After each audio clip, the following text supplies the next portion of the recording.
Anunciamos o segundo painel deste evento, convidando aqui para compor a mesa o doutor Adalberto Caramori Petri e o doutor Alexandre Dacal, que participará virtualmente, com o tema Decisões recentes do STF em matéria trabalhista e suas implicações. A condução fica a cargo do doutor Fernando Guedes, que fará a mediação. Por favor, doutor Fernando, fique à vontade mais uma vez. Muito obrigado. Agora nós começamos o nosso segundo painel, na nossa sequência de trabalho, né?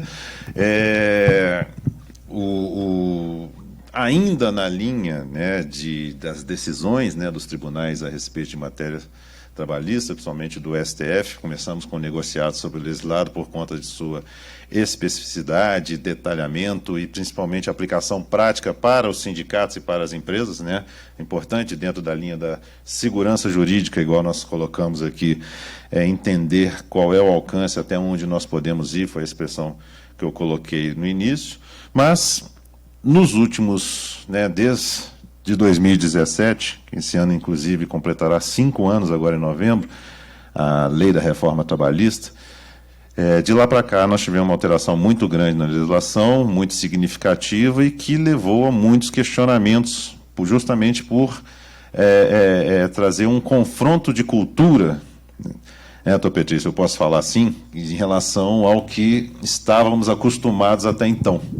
Né, tanto a jurisprudência quanto a doutrina trabalhista. Naquele momento nós partíamos da aplicação ferrenha do princípio protetivo, inclusive em negociações coletivas, como foi colocado aqui pelo doutor Carlos, pelo doutor Fernando, e a partir de 2017, de novembro de 2017, com a reforma trabalhista, nós passamos a ter uma valorização da relacionamento entre trabalhador e empregador, seja do ponto de vista coletivo, seja do ponto de vista individual.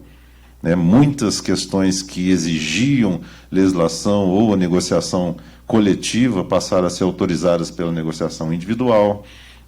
Algumas outras questões que eram expressamente vedadas pela jurisprudência por conta da aplicação do princípio protetivo, igual nós falamos, deixaram de ser, valorizando a autonomia negocial, tanto individual quanto coletiva, e isso gerou alguns questionamentos, desses limites, até onde a gente pode ir, inclusive, em alguns casos nós devemos aqui comentar, o doutor Petri, o doutor Alexandre Dacal, que está aqui conosco virtualmente, a quem eu já agradeço aos dois a presença para esse nosso bate-papo aqui, mas uma discussão forte que veio além disso, refere-se aos próprios limites da atuação judicial em relação à fixação de normas, que, em muitos casos, como a gente deve falar aqui em relação às férias, acabaram por extrapolar o previsto em lei.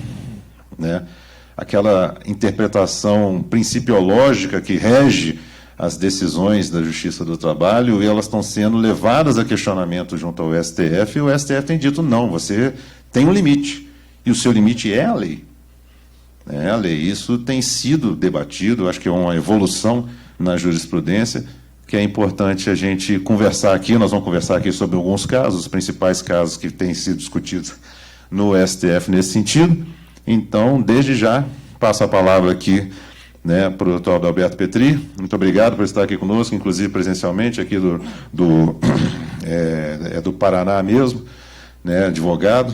E, por favor, faça as suas apresentações, e inclusive a sua apresentação, fica à vontade. E você tem 20 minutos para colocar aí o que trouxe para nós, doutor Adalberto. Muito obrigado. Obrigado, Fernando. Inicialmente, bom dia a todos. Quero cumprimentar todos os presentes, também aqueles que estão nos assistindo aí à distância, especialmente agradecer o convite ao presidente do CEBIC, o senhor José Carlos Martins, também ao presidente do Sinduscom, o senhor Rodrigo Assis, e parabenizá-los, desde logo, pela realização deste evento, que considero fundamental, inclusive em face ao momento que nós estamos próximos, e que diz respeito a completarmos, estamos às vésperas, de completarmos aí 5 anos de vigência da reforma trabalhista. Esta esta lei, que na verdade acabou alterando mais de 200 artigos da nossa CLT, nós observamos que em vários momentos ela atua no sentido de coibir, de certa forma, aquilo que, muito criticado, é chamado de ativismo judicial. Ativismo judicial, por meio de súmulas ou decisões, entendimentos jurisprudenciais, estaria aí o nosso poder judiciário criando lei, né? Ainda sem adentrar especificamente aí as questões da reforma, que são objeto da análise aí pelo Supremo Tribunal Federal, até com base no tema que o doutor Fernando acabou de colocar, a questão das férias, né? Não se trata ali de matéria relacionada à reforma, né? Já havia bastante tempo uma súmula no do Tribunal Superior do Trabalho, que era a súmula 450, que estabelecia, na verdade, uma norma, né? E aí fica muito claro a questão do ativismo judicial, uma norma que estabelecia a obrigação do empregador de pagar as férias em dobro, uma vez não observado aquele prazo previsto na CLT de 48 horas para pagamento das férias, né? Então, esse pagamento em dobro, né, constitui uma punição não prevista na lei. E foi exatamente com base no princípio da legalidade, ferimento ali do princípio da legalidade, que o Supremo Tribunal Federal declarou inconstitucional esta súmula 450 do TST, né? Então serve aí exatamente como um exemplo, né, dessa questão que está sendo aqui hoje levantada e que está sendo debatida no Supremo Tribunal Federal. Bom, vocês devem observar dos temas que eu selecionei, há outras questões sendo discutidas perante o Supremo, mas são questões mais de natureza técnica, né?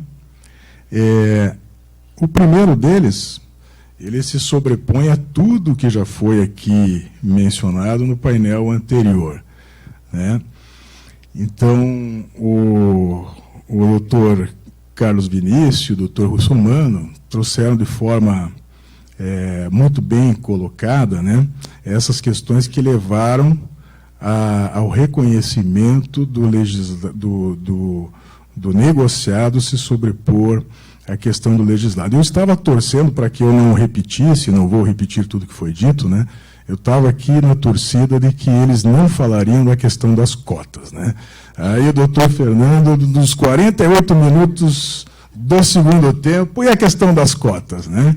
Mas é uma questão bastante relevante, e o doutor Fernando comentou, né, que está sendo bastante questionada essa questão, e eu já vi convenções coletivas disporem sobre essa situação de cotas, falando sobre número de aprendizes ou de portadores de deficiência, em relação a quais seriam os cargos das empresas que comportariam, né, inserção de aprendizes, em relação à base, o cálculo da cota aprendizagem, né?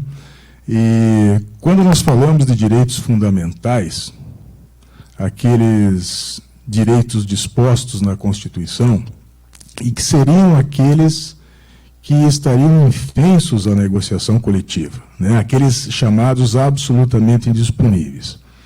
Esses direitos, é bom até, eles remontam ao término das duas guerras, ou das duas grandes guerras mundiais, né? Nós tivemos o Tratado de Versalhes na Primeira Guerra, e depois também, na Segunda Guerra, a Declaração dos Direitos do Homem e do Cidadão. Esses dois tratados, eles dispuseram sobre direitos mínimos do trabalhador e que afetam efetivamente a dignidade da pessoa do trabalhador. Esses direitos tratados nesses instrumentos, eles foram inseridos dentro das constituições dos países, e assim aconteceu em relação à nossa também, né? As anteriores, desde a de 34 até a de 88. Mas não estão apenas os direitos fundamentais ali tratados. Nós temos uma disposição na nossa Constituição Federal que trata da necessidade da inserção do jovem no mercado de trabalho. Então, com base neste direito, que é considerado também um direito fundamental, no Ministério Público, principalmente, tem refutado a possibilidade de se tratar em instrumentos normativos de cotas de aprendizes e também cotas de deficientes, né? Já vi em convenção coletiva, já vi as partes serem chamadas perante o Ministério Público, né? Então, acho que realmente haverá bastante dificuldade, né, de se tratar dessas questões por meio desses instrumentos, né? Então, em relação a esse tema, eu só queria fazer esta observação e seguimos adiante em relação a outros assuntos que também são bastante relevantes, né? O segundo diz respeito à ultratividade das normas coletivas. Nós tivemos uma decisão já do Supremo Tribunal Federal no sentido de declarar inconstitucional o que foi estabelecido pelo TST em uma súmula 277, que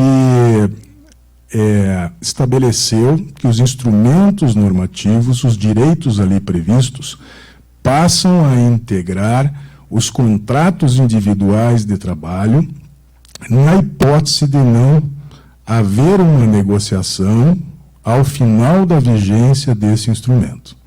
Então, o que nós tínhamos até aquele momento, do julgamento pelo Supremo Tribunal Federal, era nesse sentido. As normas coletivas, elas tinham o efeito da ultratividade. Uma vez não negociadas, elas integravam os contratos de trabalho. Bom, objeto também de uma ação de inconstitucionalidade, o Supremo reconheceu também como inconstitucional essa súmula, no sentido de que não há o efeito da ultratividade, qual seja, ao final da vigência dos instrumentos normativos, sejam convenções ou sejam acordos coletivos de trabalho, eles perdem, de fato, a eficácia e deverão, necessariamente, ser objeto de nova negociação. Na prática, isto muda a questão do conforto, por assim dizer, da entidade sindical de trabalhadores.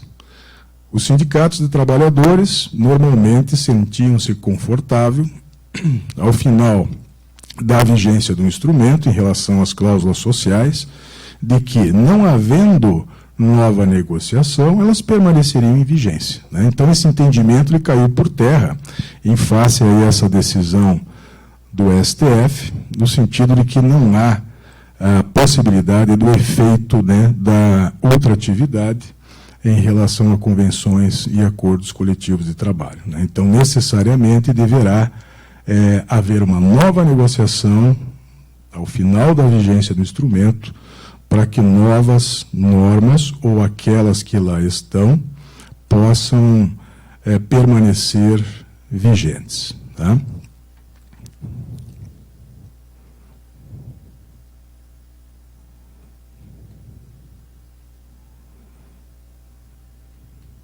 Opa, agora foi. Uma terceira questão, não menos importante, e que, na minha opinião, reflete diretamente em relação ao número dos processos e das ações trabalhistas que são ajuizadas, né? Nós tivemos, como efeito da reforma, né, uma redução no número de demandas trabalhistas em torno de 40%, certo? Isto se deve, entre outras questões, ao se estabelecer na reforma trabalhista que aquele que demanda e tem sucesso na sua postulação será devedor de honorários de sucumbência e de honorários periciais, né, independentemente de ser detentor do direito à gratuidade de justiça.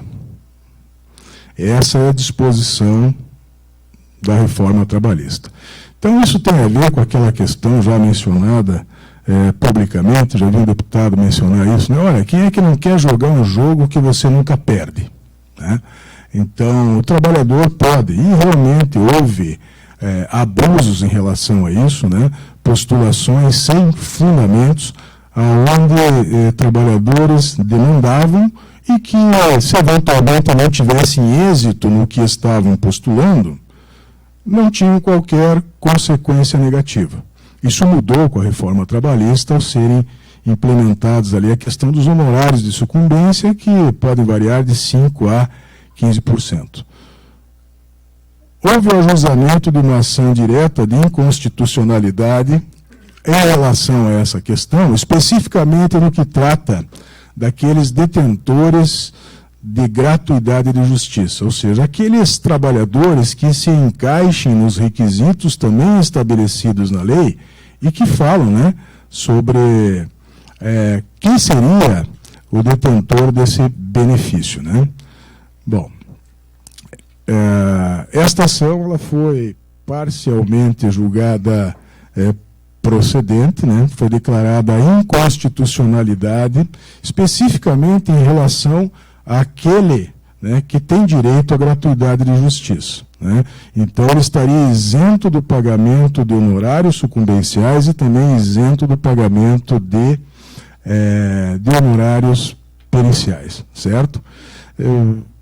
Antes de prosseguir, ao final, ali diz, né, a decisão constitucional, artigo 844, parágrafo 2º. O que significa essa última parte? Mesmo o detentor de gratuidade de justiça, que porventura falte injustificadamente a audiência e gere o arquivamento, deverá efetuar o pagamento das custas processuais para que ele possa renovar a instância. Então, essa questão ainda permanece, inclusive em relação aos detentores da gratuidade de justiça. Bom, então esta é a realidade que temos, né? Detentor de gratuidade de justiça não pagaria honorários periciais nem honorários sucumbenciais. Mas quem é, e essa questão é importante, quem é o detentor deste direito à gratuidade de justiça, né? Se nós formos na CLT, ela traça ali 2 requisitos. O primeiro deles seria credor deste benefício, né? Quem tenha um salário que receba no máximo de até 40% do valor teto dos benefícios da Previdência Social. Então, hoje nós teríamos o valor teto, se eu não me engano, em torno de 7 mil e alguma coisa, né? Então, seria aquele trabalhador que receba aproximadamente 2.800 e alguma coisa ali, né? Então, esse seria aquele que objetivamente se enquadraria como detentor desse direito. Mas, na sequência, o que nós temos em relação a esse aspecto seria no sentido, e aí me parece até já mais de ordem subjetiva, né, que teria direito à gratuidade de justiça aquele trabalhador que comprove não poder demandar sem prejuízo do sustento próprio ou de sua família. Que comprove. E a questão é, como é feita a prova da chamada pobreza jurídica, né? O Tribunal Superior do Trabalho tem uma súmula, por meio da qual ele menciona que a declaração emitida unilateralmente pelo trabalhador ou até assinada por seu advogado, com procuração nos autos, faz esta prova. Essa disposição também nós temos no próprio Código de Processo Civil. Existe uma presunção de veracidade do estado de pobreza jurídica do trabalhador que o faz credor do benefício de justiça gratuita, né? Então, a prova é uma mera declaração do trabalhador, né? A questão é como o Poder Judiciário tem visto, né, essas declarações e qual seria a postura que as empresas, os empregadores poderiam se valer para, de certa forma, impugnar essas declarações e demonstrar ali uma realidade diferente. Ouvimos aí recentemente uma crítica, né, dos tribunais superiores no sentido de estarem sendo acolhidas sem muito critério as declarações ali de hipossuficiência, né? Mesmo trabalhadores ali que, porventura, a empresa tenha demonstrado no processo que não são pessoas carentes, né? Eu, até para descontrair, um caso prático que eu vivenciei, o trabalhador ingressou com uma ação, ele tinha um cargo de gerente na empresa. Mas o fato é que poderia ser sustentado, né? Ora, no momento que ajuizou a ação, ele já tinha perdido o emprego, né? Mas fazendo buscas, e esse seria um dos caminhos, né? Buscas aí em redes sociais, LinkedIn, redes de internet, nós conseguimos localizar que ele era uma pessoa que era proprietário de cavalos no Jockey Club, vários cavalos, né? Aqueles cavalos puro sangue inglês, que nós sabemos o custo, né? A manutenção, né, desses animais, etc. E isto foi devidamente demonstrado, né? Inclusive cavalos campeões de corrida, etc. e tal. E foi isso tudo demonstrado, e não foi sequer contrariado pela parte autora. E, para minha surpresa, foi acolhido o pedido de gratuidade de justiça mesmo nessas situações, né? Isso em primeiro grau. Em segundo grau, houve a reforma, né, em relação a essa questão. Então, a gente tem uma insegurança jurídica em relação a esse aspecto. E o que a gente observa, né, eu não sei agora, ao final do fechamento do ano 2022, como é que vai ser a estatística em relação ao número de processos, né? Mas a gente já percebe que tem aumentado, né? Não sei se especificamente em relação a esse aspecto, não sei o quanto, de fato, teremos aí ampliado o número de processos, né? Mas é uma questão aí que, de certa forma, vai contribuir para o volume de ações, né?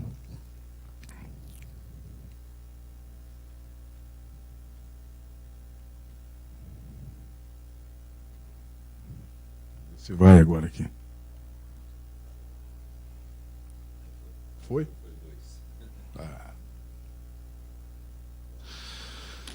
Questão que está imbricado, de fato, a essa primeira questão ali dos honorários de sucumbência.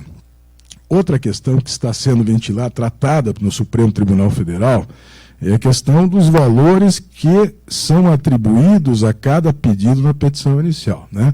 Por que está diretamente imbricada essa questão ali dos valores com o honorário de sucumbência?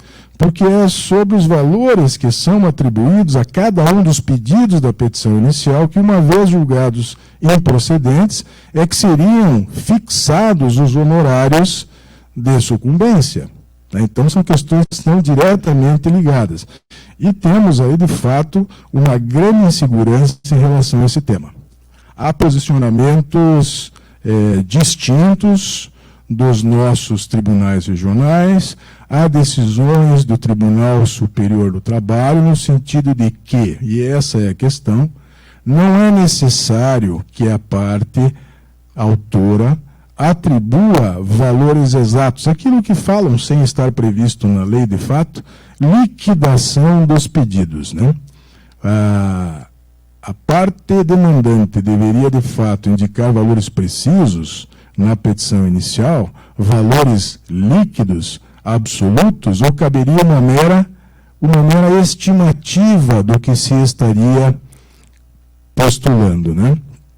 Bom, tivemos aí um primeiro posicionamento, até mediante instrução normativa do Tribunal Superior do Trabalho, no sentido de constituir o valor indicado na petição inicial uma mera estimativa, né? E isto implica em outra questão, na limitação, na fase de uma eventual fase de liquidação e execução, não implicaria uma limitação, né, do que se está buscando perante a Justiça do Trabalho, né? Se nós tivermos a concepção de que, de fato, os valores ali estabelecidos na petição inicial são valores líquidos, absolutos, nós teríamos aqueles valores como, de fato, ali limitadores de uma eventual execução. Bom, Qual é o posicionamento que nós temos hoje? A ação que permanece, a ação que está em trâmite perante o Supremo Tribunal Federal, ela ainda carece de julgamento, né? Então nós precisamos ter o posicionamento do Supremo Tribunal Federal sobre este tema. O que nós temos hoje é o posicionamento do nosso Tribunal Regional da 9ª Região, que entende constituírem os valores da petição inicial uma mera estimativa. Não haveria necessidade de se estabelecer de forma precisa esses valores. Logo, uma eventual execução futura não estaria limitada àqueles valores indicados, na petição inicial, né? Por outro lado, e aí fica clara a insegurança que nós vivemos, o Tribunal de Santa Catarina, né, ele já tem um posicionamento bem diferente, né, exatamente contrário ao posicionamento do TRT do Paraná. O que lá prevalece é de que os valores deverão ser de fato líquidos e estes valores, em princípio exatos, limitariam uma eventual execução. Então, se a parte trabalhadora estimou o valor das horas extras em R$10 mil e uma liquidação futura apura o valor de 15, ele não receberia os 15 apurados na liquidação. Estaria limitado ao valor de R$10 mil que ele indicou na petição inicial. Qual é a consequência que nós temos em relação ao primeiro posicionamento, né, que seria o posicionamento adotado perante o Tribunal do Paraná? A parte que ajuiza a ação, ela fica muito mais confortável em estabelecer um valor muito aquém daquilo que representa o conteúdo econômico da demanda, porque se eventualmente ela não tiver êxito no pedido, a condenação dos honorários ela será sobre aquele valor, né? E se ela tiver êxito, na verdade, ela receberá um valor superior àquele que será apurado na fase de liquidação, né? Mas, independentemente aqui dos posicionamentos A ou B, de fato, nós ainda carecemos de uma decisão do Supremo Tribunal Federal que trate desse tema. Sobre o valor teto das indenizações por danos morais.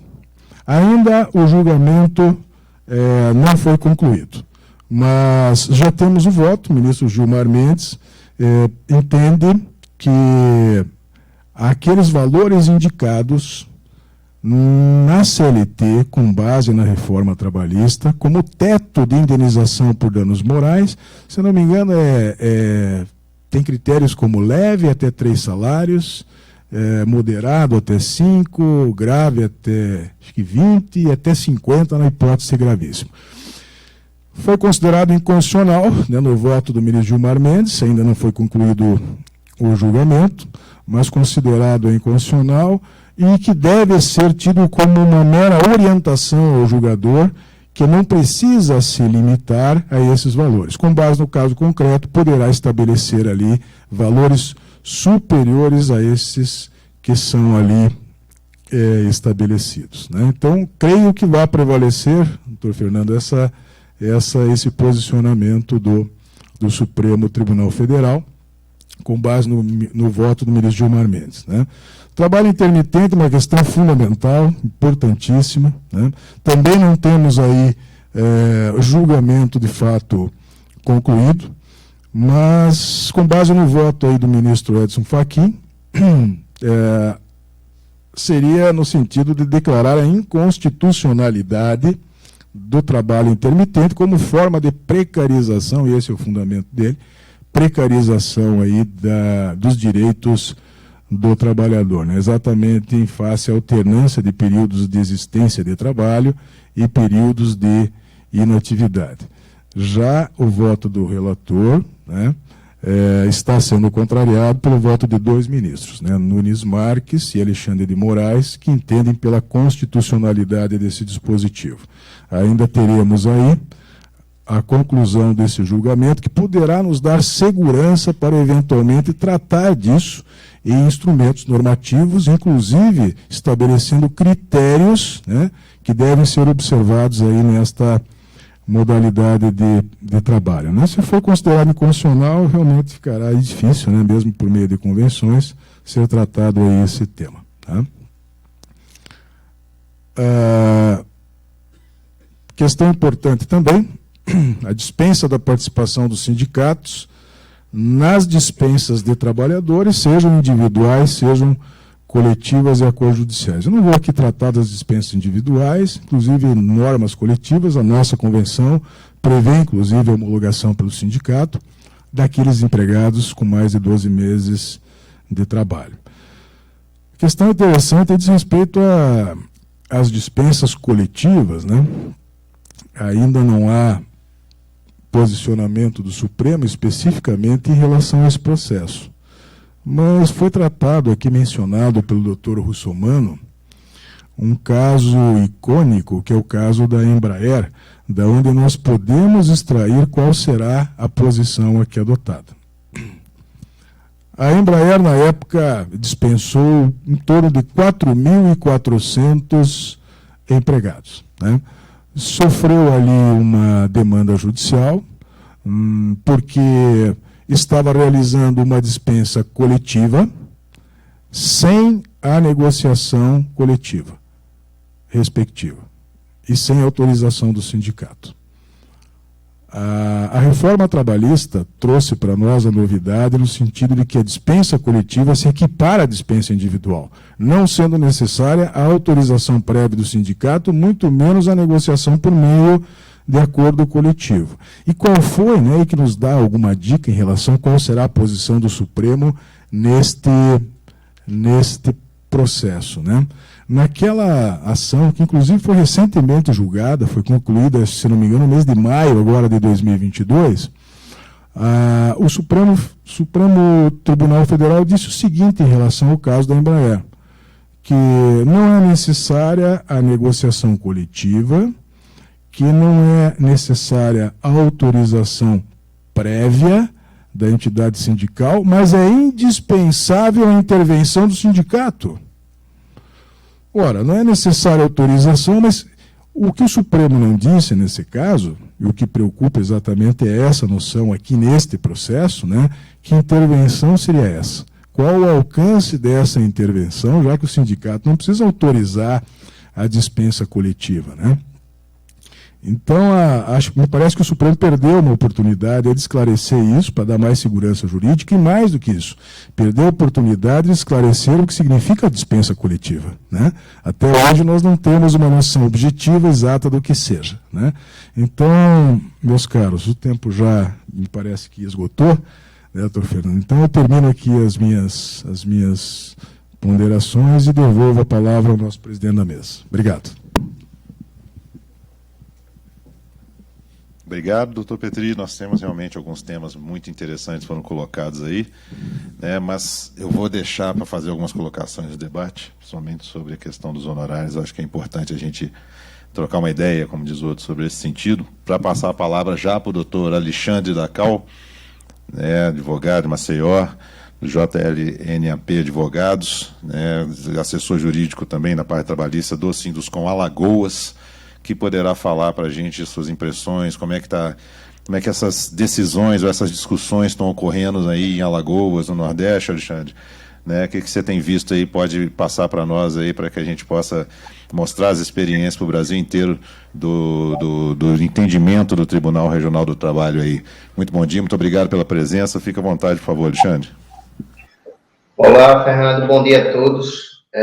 Primeiro eu quero parabenizar o Sinduscom do Paraná pelo evento e agradecer ao doutor José Carlos Martins, a você, doutor Fernando Guedes, e a doutora Flávia pelo convite. É sempre um prazer e uma honra participar dos eventos da CEBIC, né? De todos os temas que foram julgados recentemente pelo STF, né, e alguns brilhantemente expostos pelo doutor Adalberto, os que mais despertaram meu interesse, né, ao menos para mim, foi a prevalência do acordado sobre o legislado, que é o tema 1046 do painel anterior, a vedação da ultratividade das normas coletivas e a questão das férias, né? Alguns deles têm um ponto em comum de discussão, que é o ativismo judicial. Achei interessante a questão das férias, né? Embora a revogação da súmula pelo STF tenha sido com atraso, né? Convenhamos, é uma súmula de 2014, né? É possível extrair um ponto importante, que é o reconhecimento pelo STF que a posição do TST era um claro positivismo jurídico, uma vez que ele estava criando uma hipótese de incidência de multa, né? Estava criando uma norma punitiva, né? Na leitura do acórdão, eu encontrei um posicionamento do TRT da 15ª Região, certo? Que antes mesmo da decisão do STF, já havia negado a aplicação da súmula com fundamento no parágrafo 2º do artigo 8º da CLT, né, que foi inserido na reforma trabalhista e que diz que os órgãos da Justiça do Trabalho não podem criar obrigações, né? Ou seja, já reconhecendo a ilegalidade da súmula que estava criando uma hipótese de incidência para a aplicação de uma sanção. Aí, embora com atraso, né, o ponto positivo que eu tiro, né, é o reconhecimento da impossibilidade de criação de norma pelo judiciário, né, ou, para um bom entendedor, vamos dizer assim, né, a STF manda uma mensagem ao TST que aquele tribunal não pode legislar, né, não pode criar norma. Essa é uma tarefa do Poder Legislativo. Com relação ao processo em que foi reconhecida a prevalência do acordado sobre o legislado, né, se refere às condições especiais acordadas para horas inquínetas. Essa foi a casuística. De fato, é louvável a decisão do STF em reconhecer que o acordado ele prevalece sobre o legislado, mas deixa uma dúvida, né? Quais seriam os direitos absolutamente indisponíveis, né? O doutor Carlos Amorim, no painel anterior, vocês estão me escutando? O doutor Carlos Amorim, no painel anterior, ele deu alguns exemplos extraídos de votos de ministros Mendes, né, do que seriam esses conselhos, né? Mas a tese fixada, ela não é objetiva, né? De fato, concordo com o que foi dito, não tem como discordar, no painel anterior pelo doutor Carlos Amorim e pelo doutor Russomano, né? Mas o STF perdeu, de fato, uma oportunidade, né? Por que não adequar a tese fixada ao artigo 611b da CLT, que trata do que não pode ser objeto de negociação, né? Por que não citar, por exemplo, o artigo 7º da Constituição? E aí é interessante destacar, né, também nesse ponto o seguinte: eu fui dar uma lida na exposição de motivos da reforma trabalhista, quando trata do artigo 611b da CLT, e lá consta a ideia do artigo 611b, que é justamente traçar um marco estabelecendo as matérias que não podem ser objeto de negociação com base no conceito dos direitos indisponíveis, né? E isso é após citar, na própria exposição de motivos, após citar alguns julgados do próprio STF, que já apontavam que o convencionado deve prevalecer sobre o legislado. Então, a dúvida que eu fiquei é, por que não adotar na tese fixada do artigo 611b? Né? Os próprios itens e incisos do artigo. Né? É claro que existe a delimitação da tese ao caso julgado, né? Mas não faria mal nenhum citar o artigo. Né? Em relação à questão da ultratividade, né, eu achei ela interessante porque, ao longo dos últimos 20 anos, né, ela já entrou e saiu do cotidiano dos sindicatos algumas vezes. Né? Então, ora ela está vigente, ora não está, ora ela na jurisprudência, seja por lei ou por jurisprudência TST. Né? Entendo que a reforma trabalhista, com o artigo 614, e o parágrafo 3º, ela colocou um ponto final e o STF é uma parte calma. Né? Agora, convenhamos, a ultratividade princípio da ultratividade ele não é necessário aqui no Brasil, né? É utilizada nos países onde não existe legislação prevendo a obrigação de benefícios básicos aos trabalhadores, né? E quando eu falo básico, é aquele mínimo mesmo, né? Adicional de hora extra, adicional noturno, enfim, né? Aqui não, né? No nosso ordenamento jurídico, né, nós temos um complexo de normas, né, que garante muitos benefícios e garantias, né? Basta olhar o artigo 7º da Constituição e a própria CLT. Por fim, doutor Fernando, quanto à questão da demissão em massa, eu entendo que a obrigação do empregador, né, ao dispensar o empregado ou grupo de empregados, é anotar abaixo, né, informar os órgãos competentes e pagar as verbas rescisórias no prazo legal. Não precisa de autorização do sindicato para demitir, né? São estas as minhas considerações, Fernando. Muito obrigado. Muito obrigado, Alexandre, trazer aqui, como eu disse, as experiências, né, entendimento de várias regiões do Brasil. Acho que o interessante do nosso trabalho na CEPIC é justamente poder levar essas boas práticas, essas discussões, o que tem acontecido. Estamos aqui no Paraná, eu sou de Minas, o pessoal de Brasília falou, agora o Alexandre de Alagoas, sabe, Topete? Acho que o bonito é isso. Mas já começando nosso debate, queria, inclusive, passar para você primeiro, né, antes de passar para o Alexandre. O que nós estamos falando aqui, na verdade, assim, a reforma trabalhista foi uma tentativa de freio ao ativismo judicial. Acho que a gente pode concluir nesse sentido, né? Ultratividade, por exemplo, como foi colocado aqui por você e pelo Alexandre, ultratividade em nenhum momento não teve, assim, houve discussão jurisprudencial, súmula muda, volta, não pode, etc, etc. Mas não houve mudança legislativa, exceto um pequeno período lá em 2012, se não me engano, que justificasse, do ponto de vista legal, o entendimento jurisprudencial sobre ultratividade. Da mesma forma, a questão das férias, igual nós falamos, o STF teve que pôr esse freio, falar, não, você não pode ultrapassar a disposição legal. Nós temos também a súmula que fala sobre dispensas discriminatórias, não é o caso aqui, não chegou ainda no STF, mas ela impõe uma conduta que também não está prevista em lei, né, quando proíbe essa dispensa presumidamente discriminatória por questões de doenças, posição, etc., né? Mas o fato é que a gente está vendo essa discussão sobre os limites do ativismo judicial, especialmente na esfera trabalhista, que é o que nós estamos conversando aqui agora, né? Nesse sentido, e considerando os 5 anos da reforma trabalhista, você acha que existe uma tendência? Você acha que esse freio pode ser aumentado, vamos dizer assim, em relação às decisões que tem hoje na Justiça Trabalhista? Como é que você vê o momento hoje, né, da discussão justamente sobre esse ativismo, sobre os limites da aplicação principiológica, protetiva e etc., que a Justiça Trabalhista tem até como tradição dentro dos seus julgados? Como é que você pensa que esse STF pode atuar daqui para frente? Olha, Fernando, nós passamos um longo período antes da reforma trabalhista de edições de inúmeras súmulas, né? Falamos aqui apenas de algumas delas, né?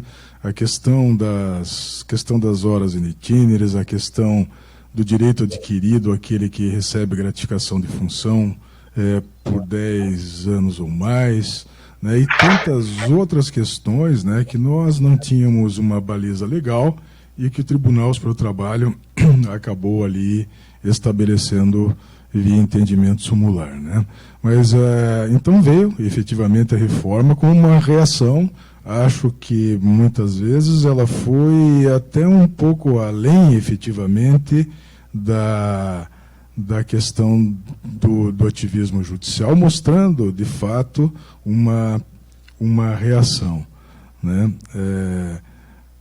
Essas questões sobre acordo coletivo de trabalho, por exemplo, e convenção coletiva, isso não era necessário, de fato, que a reforma viesse a dispor no artigo 611-A que o negociado se sobrepõe ao legislado. Nós já tínhamos isto. A Constituição Federal de 88, ela põe lá, inciso 26 do artigo 7º, reconhecimento das convenções e acordos coletivos de trabalho. A partir deste momento, não era necessário a legislação ordinária vir e dizer explicitamente, olha, o negociado se sobrepõe ao legislado, exemplificativamente no 611-A, sobre determinadas questões. Mas por que este exagero, digamos, né, considerado este exagero? Porque era desnecessário, porque eram reincidentes as decisões, anulando acordos e convenções coletivas de trabalho, com base nos mais variados fundamentos, né? Então veio o legislador em reação a esta posição do judiciário e dizer, olha, não ficou claro na Constituição, né? Então vamos deixar aqui mais explícito ainda, né? Que com base no artigo 7º, 26, o que for estabelecido dentro da autonomia da vontade coletiva prevalece sobre o que está na própria lei, né? Observados, obviamente, os limites, que são aqueles da própria Constituição, e, sem dúvida alguma, dentro das hipóteses taxativas lá do artigo 611, letra B. Né?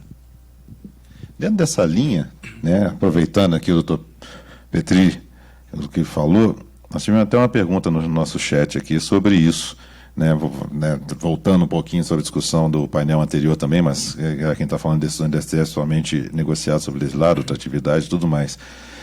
Queria que você colocasse um pouquinho, doutor Petri, sobre acordo coletivo de trabalho versus convenção coletiva de trabalho. Porque dentro dos limites definidos pela CLT, pela reforma trabalhista também, o acordo, inclusive, se sobreporia às condições previstas nas convenções coletivas de trabalho. Isso foi uma alteração, na minha opinião, providencial lá do artigo 620, se eu não me engano, na CLT, né, que na redação anterior à reforma, dizia esse artigo exatamente o contrário. Então, na existência concomitante de uma convenção coletiva de trabalho e de um acordo coletivo de trabalho, prevaleceria aquele mais favorável ao trabalhador. Mas aí eu sempre questionei, né? Então, qual é a finalidade do acordo?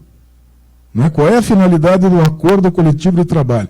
O acordo coletivo de trabalho, ele trata de forma mais específica as situações de uma empresa A, de uma empresa B e dos seus trabalhadores respectivos. É uma norma específica em face a uma norma geral, que seria a norma da convenção coletiva. Então, naturalmente, a norma específica se sobrepunha à norma geral. Mas não era essa a letra da lei. Então, a empresa, muitas vezes, sendo necessária alguma disposição em relação aos seus trabalhadores, condições de trabalho, condições econômicas da empresa, conseguia arduamente, muitas vezes, uma negociação com os sindicatos dos trabalhadores, própria, específica, por exemplo, prevendo um piso inferior àquele da convenção, e por razões próprias o sindicato de trabalhadores anuía com aquilo, e aí o Poder Judiciário, com base no artigo 620, a norma da convenção coletiva, que estabelece um piso de 10 e não de 5, é aquela que deve ser aplicada e condenava a empresa ao pagamento de diferenças, né? Então, me parece que foi muito própria essa colocação, essa alteração do 620 da CLT, feita pela reforma trabalhista, no sentido de que se observe a norma específica, né?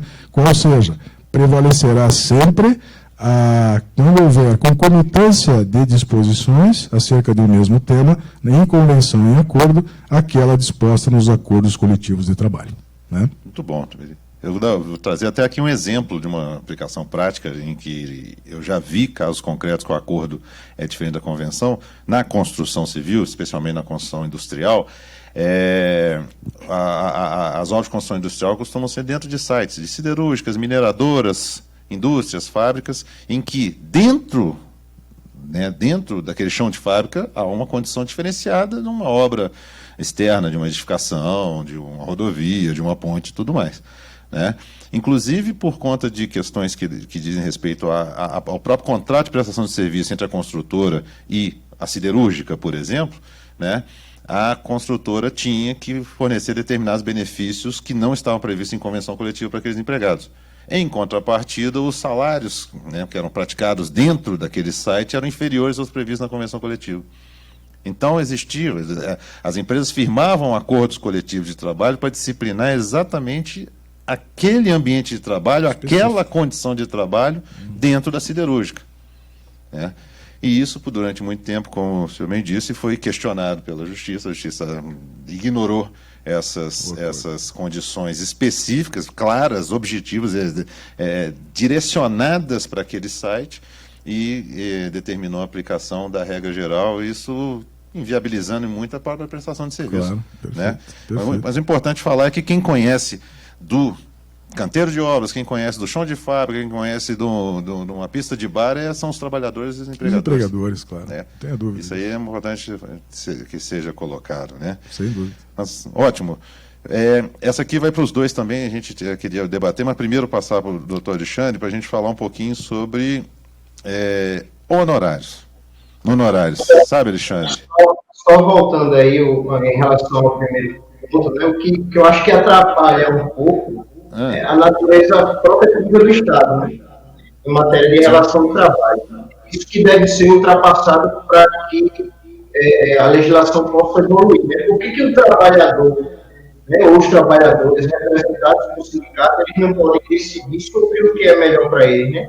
Então, o segundo ponto, eu concordo, a autoridade deve prevalecer sobre a convenção, o acordo coletivo, porque o grupo de trabalhadores de uma empresa, ele conhece mais a situação específica, como o exemplo que você deu aí, né? Isso se confunde até mesmo com o princípio da especificidade e da unicidade sindical, mas vamos lá.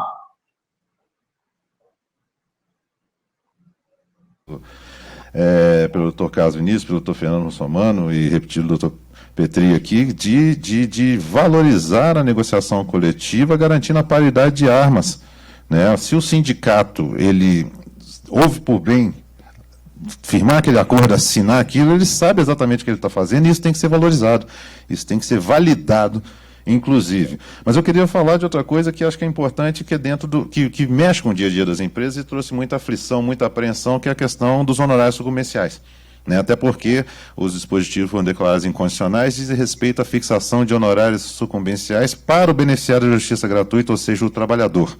O empregador continua sendo credor dos honorários sucumbenciais enquanto é sucumbente na ação.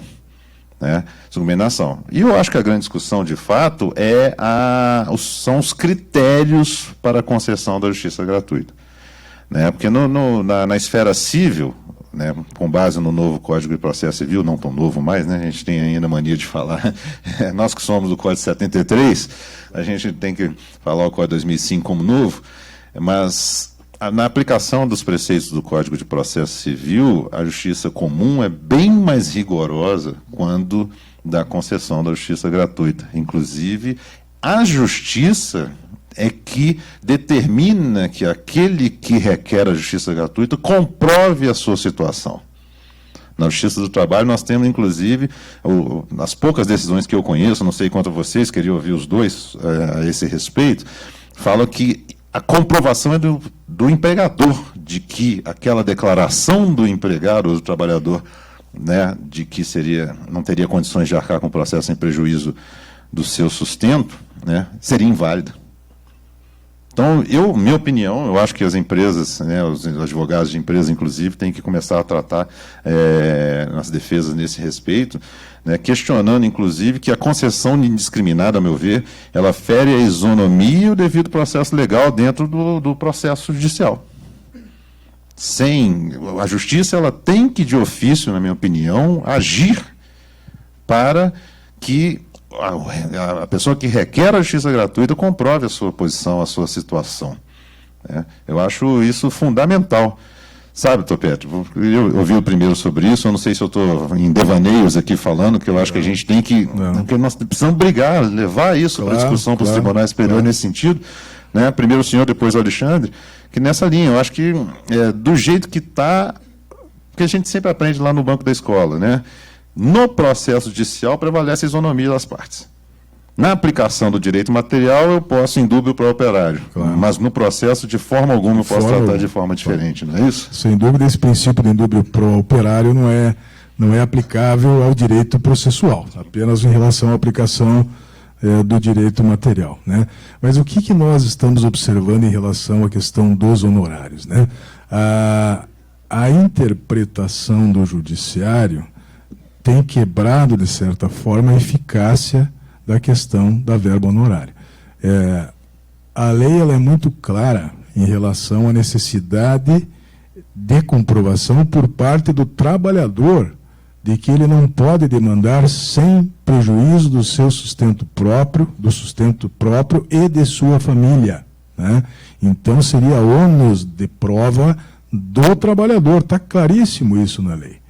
Mas aí, por meio da existência já de uma súmula, se não me engano, acho que é 463, essa súmula diz exatamente isso, né? Que o trabalhador faz prova da sua condição de hipossuficiente ou de miserabilidade em face à apresentação de uma mera declaração de hipossuficiência, né? Então, isto seria a prova, né, de que ele não poderia demandar sem prejuízo do seu sustento e de sua família.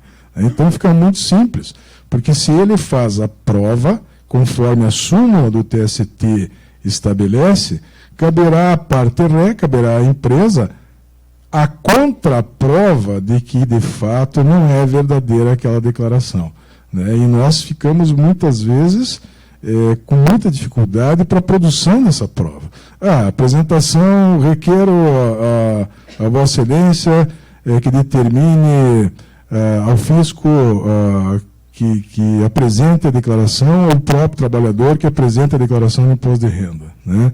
Esse requerimento eu não recordo da última vez que ele foi deferido, né? Ele é feito reiteradamente e ele é reiteradamente indeferido. Então, nós ficamos numa situação onde nós temos que ser uma espécie de detetives de redes sociais, etc. e tal, para buscar indícios de que aquilo que está sendo dito na declaração não é verdadeiro, né? Então, às vezes, nós encontramos lá em Facebook, viagem para a Europa, viagem para Disney, etc. e tal, e carro novo, e ostentações que muitos fazem nas redes sociais, né? Isso tem sido considerado, de certa forma, aí, como um meio, né, de demonstrar que não é verdadeira aquela declaração. Mas enquanto ainda prevalecer a noção de que basta a declaração de hipossuficiência, né, nós teremos muita dificuldade de escapar da questão da gratuidade e justiça, né? Então, nós estamos observando que está na lei, é algo que visa, de certa forma, inibir uma conduta do trabalhador ali abusiva naquilo que o ministro Roberto Barroso falou, chamou de demandismo, né? Uma forma de demandar excessiva, com fatos que não são verdadeiros, etc. e tal, acaba prevalecendo. Então, parece que essa norma ela está, de certa forma, esfriando em face às decisões judiciais. Mas eu acho que é uma discussão que tem que ser levada, tem que ser aprofundada, não é, Alexandre? Você tem percebido aí em Alagoas, onde você atua, depois dessa decisão do STF, um comportamento das ações tem aumentado, tem diminuído?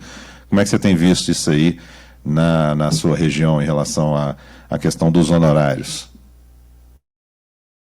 Concordo com você, Fernando, como você falou inicialmente, né? Eu acho que tem sim que haver a isonomia processual, né? A anotação que eu fiz aqui, o doutor Adalberto falou, basta a simples comprovação, né, da declaração de pobreza, e aqui o tribunal ele recebe a declaração, analisa e confere a gratuidade judicial, né? Eu percebo que há também um certo, não sei, corporativismo, né?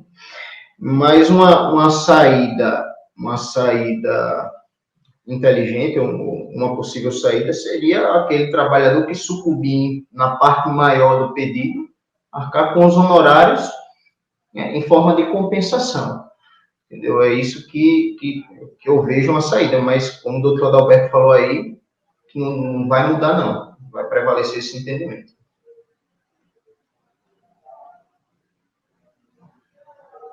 Partindo para o nosso encerramento, né, teríamos vários outros assuntos, realmente a gente tem que, né, Flávia, organizar um outro aí, porque queria falar sobre o valor da causa, o próprio teto das indenizações, PJE Calc, que eu achei que isso ia, né, justificar e validar a colocação a posição dos valores dos pedidos de forma efetiva, mas isso fica para outro momento, né? Acho que nós temos uma discussão riquíssima sobre vários assuntos.